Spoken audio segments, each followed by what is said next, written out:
저희가 연구하는 분야 중에 하나가 정신장애인의 사회통합에 관한 부분입니다.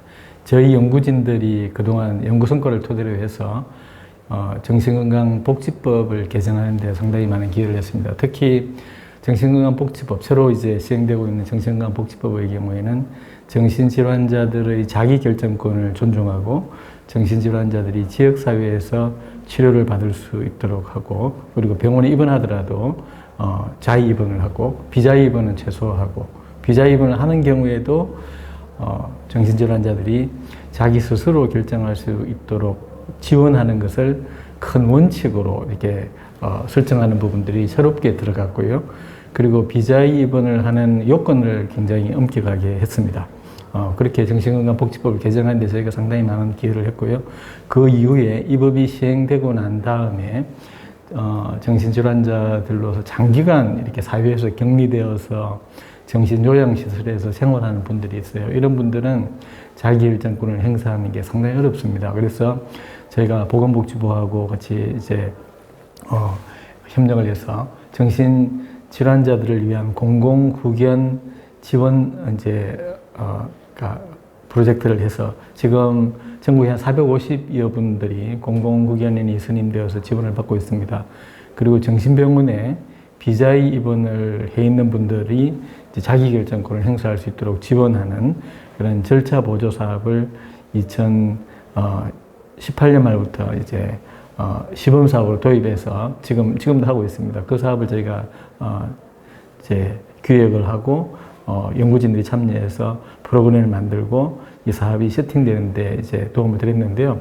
이 사업을 하던 중에 아마 국민들도 잘 아시다시피 진주 사건 등 이제 정신질환자들에 의한 강력 사건들이 많이 일어났습니다. 그러면서 정신질환자들을 지역사회에서 두는 것이 위험하다.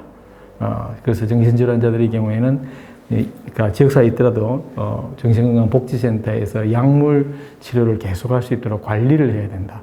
그리고 정신병원에 강제 입원하는 것을 좀 더 쉽게 해야 된다. 라고 하는 이런 사회적 목소리들이 많이 나왔고요. 특히 부모님들이 자녀를 이제 정신질환이 있는 자녀들을 이렇게 돌볼 때 이전보다 입원시키는 게 굉장히 어려워졌어요. 그래서 부모님들이 우리 아이 입원시키기가 너무 어렵다. 이런 어떤 이 불만의 목소리들도 있고 그랬습니다. 그래서 저희가 정신질환자들을 지역사회에서 이제, 그러니까 스스로 이제 결정하면서 생활할 수 있도록 지원하는 게 뭔가라고 하는 것들을 구체적인 어떤 사례로서 보여주는 게 필요했습니다. 그렇게 하지 않으면은 이제 우리가 이론적으로 여러 가지 왜 자기결정권이 중요하고 인권이 왜 중요하고 치료가 인권이 아니라 인권이 치료라고 하는 것들을 이제 이론적으로 설명을 하더라도 그것으로는 부족했기 때문에 실제로 정신질환자들이 강제 치료를 받지 않으면서 자기 스스로 이렇게 회복해 나가는 그런 이제 사례들을 제시해 주기 위해서 그 사례 중에 굉장히 좋은 입니다. 이 다니엘 피셔 박사님은 본인이 정신병원에 이제 3차례나 강제 입원이 당했던 분이고, 그리고 난 다음에 정신건강 시스템을 개혁하기 위해서 정신과 의사가 된 분이에요. 그리고 저하고도 개인적으로 좀 친하고 여러 가지 자문을 또 얻기도 하고 했기 때문에 그분의 책을 번역하는 게 필요하겠다라고 해서 번역을 했습니다.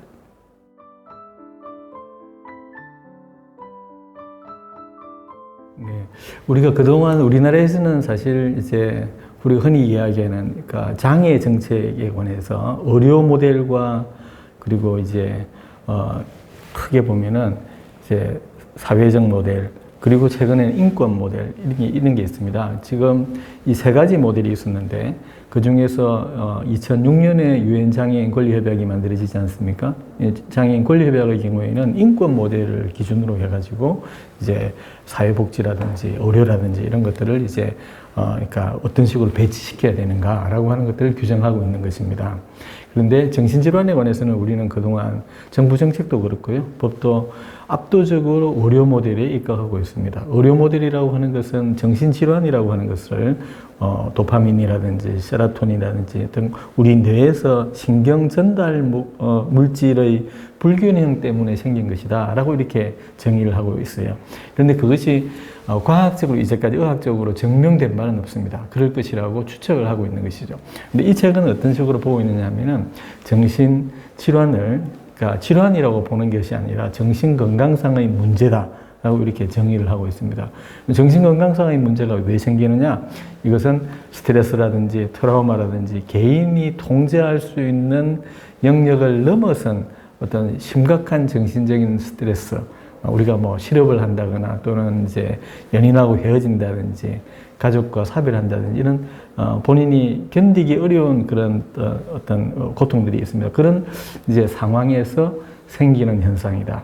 우리가 환청이라든지 혹은 남들이 못 보는 걸 본다든지 또는 극심한 우울증이 있다든지 혹은 뭐 조증이 생긴다든지 하는 것도 그런 이제 현상에 대한 인간적인 반응이다라고 이해를 합니다. 그리고 난 다음에 그런 상태에서는 이 사람은 정신건강상의 문제가 있는 사람은 다른 사람하고 이제 소통이 안 되는 거죠. 왜냐하면은 다른 사람을 이해를 못 하니까 자기만의 세계에 갇혀 있다라고 보는 것이죠. 자기만의 세계에 갇혀 있는 사람을 다시 사회에 있는 다른 사람과 소통을 해서 사회 속에서의 문제를 해결할 수 있는 방법을 제시하고 있는 것입니다. 그러니까 자기만의 세계에 고립되어 있기 때문에 그 세계와 연결할 수 있는 방법을 이제 그러니까 이분이 이제 ECPR이라고 해서 정서적인 심폐소생술을 이제 그러니까 지금 이 사람은 다른 사람의 관점에서 보면은 심장마비 상태에 있는 거예요. 그러니까 즉 자기만의 세계에 갇혀 있기 때문에 자기만의 세계에 갇혀 있는 사람을 다시 사회와 연결할 수 있는 방법으로 정서적인 심폐소생술을 이야기하고 있습니다. 정서적인 심폐소생술의 가장 핵심은 이제 그 사람을 있는 그대로 이해하고 그 사람의 이 겪는 고통을 이제 그러니까 알려고 하는 노력, 그리고 그 사람의 고통을 또 정서적으로 지지해 주는 것, 그러니까 이것을 핵심으로 이야기를 하고 있습니다. 그리고 난 다음에 이렇게 해서 이제 정서적으로 소통되게 되면은 그때 자기의 고통, 자기가 안고 있는 문제를 이야기한다는 것입니다. 그 이야기를 그냥 그게 해답을 주는 것이 아니라 그 이야기를 듣기만 하더라도 이 사람은 자기 스스로 자기의 문제를 해결할 수 있는 힘을 다시 찾아 나갈 수 있다라고 하는 것을 제시를 하고, 그리고 그 실증적인 사례들을 많이 이야기를 하고 있습니다. 그리고 이런 방식을 개인의 문제뿐만 아니라 우리 사회의 문제를 해결하는 데 있어서 특히 현대사회에 보면은 여러 가지 사회적인 문제들이 많이 있잖아요. 특히 우리나라의 경우에는 극심한 경쟁 때문에 왕따, 갑질, 그리고 뭐 다양한 어떤 그 인권 침해 이런 것들이 많은데, 그런 사회적 문제를 해결하는데도 이런 방식들을 이제 활용할 것을 제안을 하고 있습니다.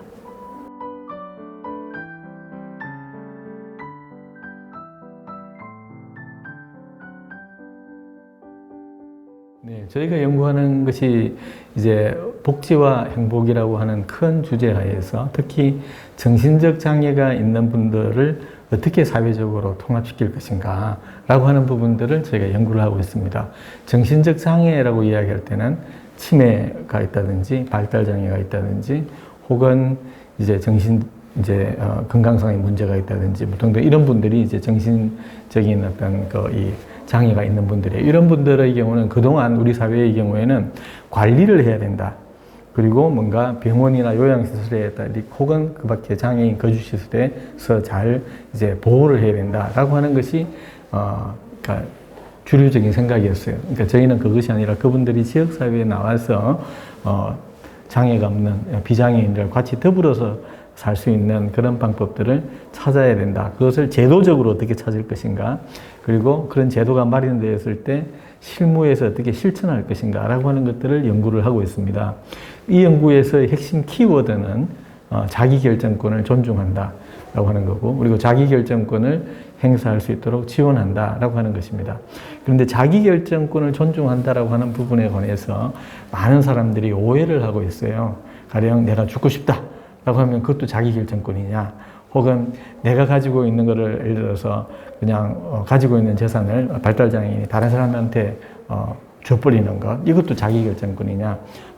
그래서 자기결정권을 존중하는 것이 이런 정신적 장애인들의 경우에는 오히려 더 위험한 것이 아니냐라고 하는 주장들이 적지 않습니다. 그래서 저희들은 이것이 자기결정권을 존중한다라고 하는 그 의미를 오해하고 잘못 인식한 것이라고 생각을 하는 것이죠. 자기결정권이라는 것은 어떤 거냐면은 자기의 영역을 전제로 하는 것입니다. 자기의 재산, 그러니까 물질적으로는 자기의 재산이 있을 것이고요. 심리적으로는 자기의 영역이 있는 거죠. 그리고 정신적인 자기의 영역이 있는 것입니다. 각자가 물질적으로나 심리적으로나 정신적으로 자신의 영역을 가지고 있는 것이고 그 자신의 영역에서는 자신이 주인이 되어야 된다라고 하는 것입니다.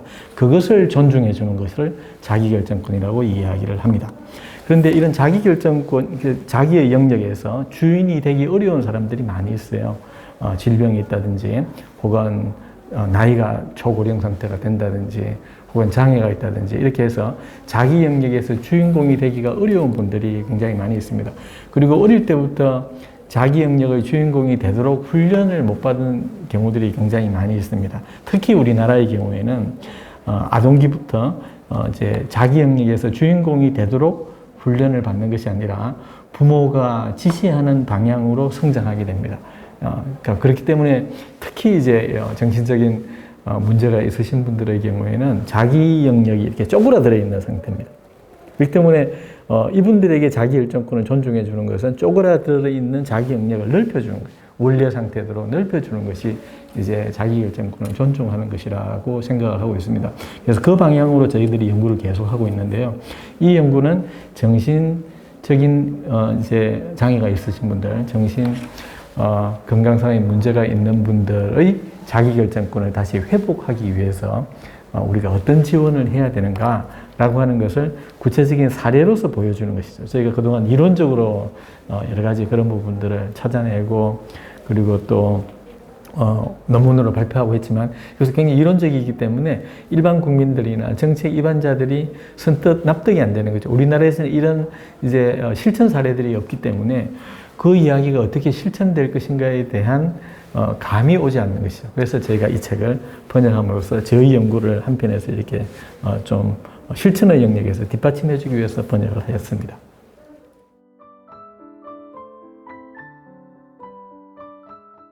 네, 이 책은 1차적으로 저는 이제 정신건강상의 문제를 안고 있는 자녀들을 두고 있는 부모님들이 책을 읽었으면 좋을 것 같다는 생각이 듭니다.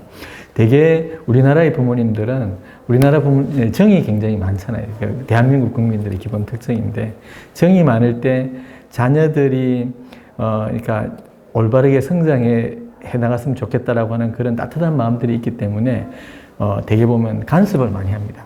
아이들이 공부를 하기 싫다, 학교에 가서 공부를 하기 싫다라고 이야기할 때 되게 부모님들이 선생님 말씀 잘 들어야지 또는 뭐 공부를 그러니까 잘하지 못하면 누구 꼴이 된다 또 이렇게 이야기한다든지 혹은 학원에 이제 이렇게 가기 싫다는 학원에 이렇게 보낸다든지 이런 식으로 이제 많이 합니다. 부모님들이 이렇게 하는 것은 되게 사랑 때문에 그렇게 하는 것이. 그런데 그 과정에서 아동의 목소리들을 제대로 듣지 않는 경우들이 굉장히 많이 있습니다. 학교에서 학교 가기 싫다라고 할 때는 그러니까 이유가 분명히 있을 거예요. 예를 들어서 선생님이 가르치는 방식이 맞지 않는다든지 또 친구와의 갈등이 있다든지 뭐 여러 가지 이유가 있을 것입니다. 아무 이유 없이 그렇게 이야기하지 않거든요. 그 이유가 무엇인가를 세심하게 귀 기울여서 듣고 그런 문제가 있으면 학교에서 가령 선생님들이 가르치는 방식이 굉장히 재미없을 수가 있어요. 그러면 부모님이 해야 될 일은 그러니까 자기결정권을 존중하고 자기결정권을 행사할 수 있도록 지원한다라고 하는 것은 그러면 선생님한테 가르치는 방식이 재미가 없다라고 이야기하도록 격려하는 것이 이제 아동에 대한 올바른 지지라고 생각이 들어요. 그러니까 자기가 생각하는 것들을 우리나라의 경우는 표현을 하지 않고 억누르는 경우들이 굉장히 많이 있습니다. 자기 생각을 표현하도록 하는 것들이 굉장히 중요한 부분이죠.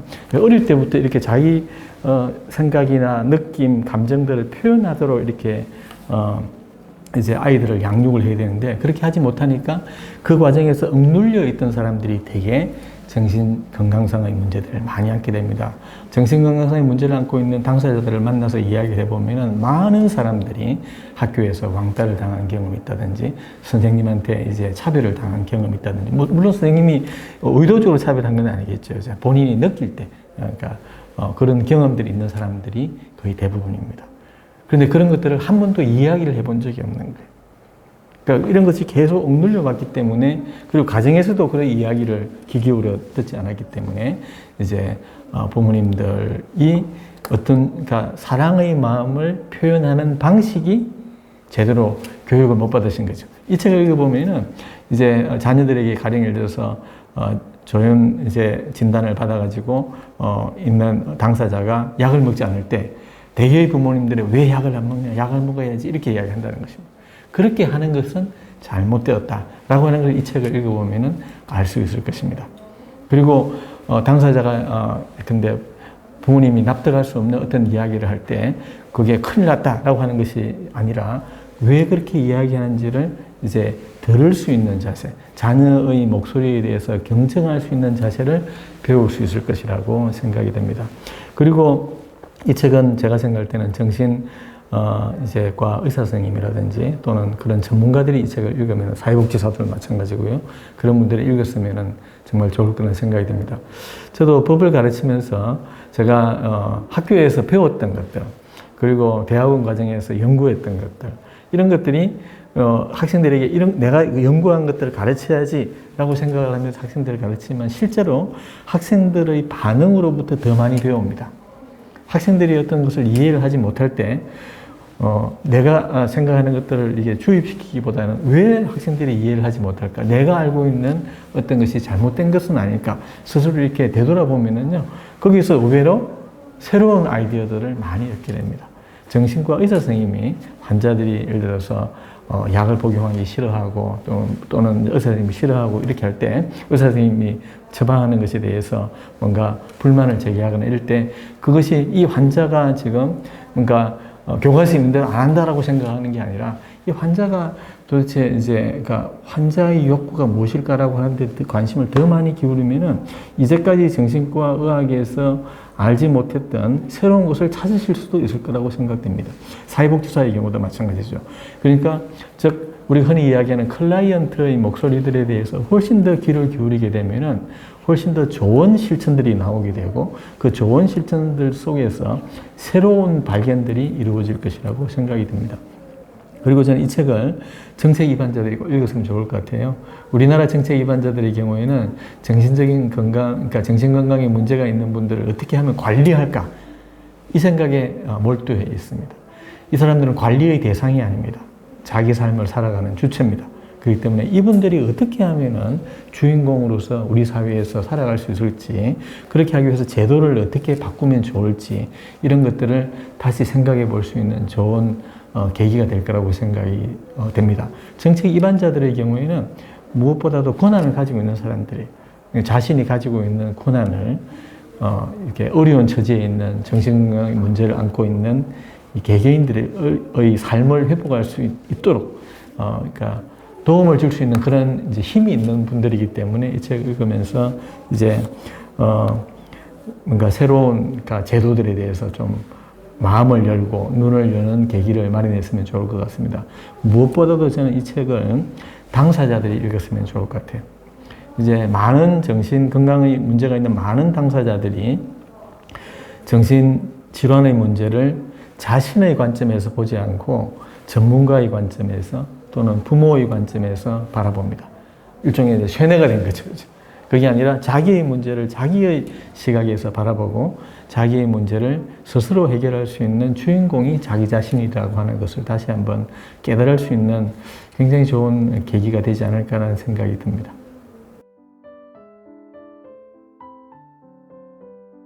저희가 그동안 이제 이 책뿐만 아니라 그러니까 대중들이 조금 더 쉽게 읽을 수 있는 책으로서 저희가 번역을 한 것들이 좀 있어요. 저희가 이제 중형 단계에서 번역한 것도 있고 그런데요. 그 중에 하나가 당사자들이나 부모님들이 좀 읽었으면 좋겠다 싶은 책으로는 약물을 어떻게 효과적으로 관리할 것인가. 그러니까 이 약물에 대해서 의사 선생님들의 처방에 대해서 이제 일방적으로 따라가는 경우들이 많이 있거든요. 그런데 이것은 법적으로는 잘못된 것입니다. 그러니까 법적으로는 이제 의사 선생님이나 또 환자의 경우에는 대등한 관계에 있는 것이고, 환자가 이제 약에 대해서 처방을 하더라도 약에 대해서 거부할 수도 있는 것이고, 의사 선생님은 이제 환자가 이야기하는 이제 방식에 최대한 맞춰서 이제 처방을 해주는 것이 원칙입니다. 그러니까 전문가로서 생각하는 처방이 있겠지만 그러니까 그 처방을 환자가 따라가야 되는 건 아닙니다. 왜냐하면 대등한 관계에서 치료를 하는 것이기 때문에 그렇습니다. 의사 선생님이 가령 예를 들어서 당신은 이제 암이 있으니까 암 수술을 하지 않으면 죽는다 라고 하더라도 저 치료받기 싫어요 라고 하면 그 자체를 존중할 수밖에 없는 것입니다. 그렇다면 환자 입장에서 환자가 요구하는 것들에 대해서 맞추어서 거기에 적절한 다양한 방법의 치료 방법들을 제시해 주는 것이 의사 선생님들의 목적입니다. 그런데 우리나라의 경우에는 약의 용량이 너무 강하기 때문에 제가 집중을 할 수가 없어요. 라고 이야기하더라도 의사 선생님은 안 돼. 약 계속 먹어야 돼. 이렇게 이야기합니다. 많은 경우에. 그렇기 때문에 당사자들을 만나보면 이제 그분들 말씀이 약을 좀 줄여달라. 이 약은 나한테 맞지 않는다. 라는 이야기를 의사 선생님한테 하기가 너무 어렵다는 이야기를 해요. 그래서 이제 저희가 당사자 입장에서 의사 선생님이 이제 처방한 부분에서 효과적으로 자기 입장에서 약물을 관리할 수 있는 그런 방법을 이제 당사자들이 쓴 책들이 있습니다. 그 책을 저희가 번역해서 저희가 이제 제 홈페이지에 올려놓고 있고요.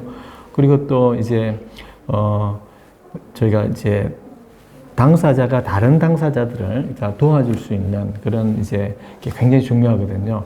우리가 동병상련이라고 이야기했잖아요. 같은 처지에 있었던 사람들이 또 마찬가지로 다른 그러니까 비슷한 처지에 있는 사람들을 지원할 수 있는 큰 힘을 가지고 있습니다. 그러니까 그런 역할을 할 수 있는 이제 우리가 동료 지원가라고 이야기하는데요. 동료 지원가 역할을 할 수 있는 사람이 되기 위한 이제 교육 프로그램에 관해서도 저희가 번역을 해서 같이 또 올려놓고 있습니다. 이런 책들을 읽으면은 좋을 것 같고요. 또 이제 부모님들 읽었으면 좋을 책으로는 우리가 정신 건강 상황에 문제가 있는 분들을 병원에 자꾸 치료를 해야 된다고 생각하는데 그게 아니라 지역 사회에 있으면서 정신 건강의 문제를 관리할 수 있는 방법에 관한 책들도 같이 번역해서 제가 3가지 책을 번역해서 일반 대중이 쉽게 볼 수 있게끔 이제 번역한 것들을 저희 홈페이지에 올려놓고 있습니다. 많이 좀 참고해서 읽으시면 도움이 될 거라고 생각합니다.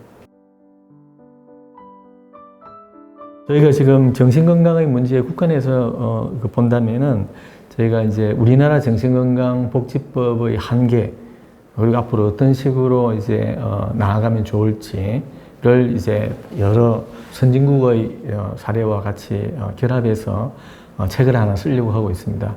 이 책은 저희 연구진 그리고 그러니까 우리 연구진에 포함되지 않는 또 뭐 다른 분들도 같이 해서 이제 저서로서 쓰려고 합니다.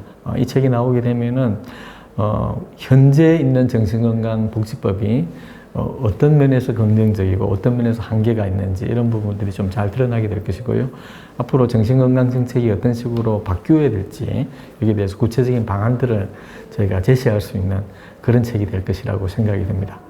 저희 이 대형 단기 안에 그 책을 집필해서 발간하도록 노력하도록 하겠습니다.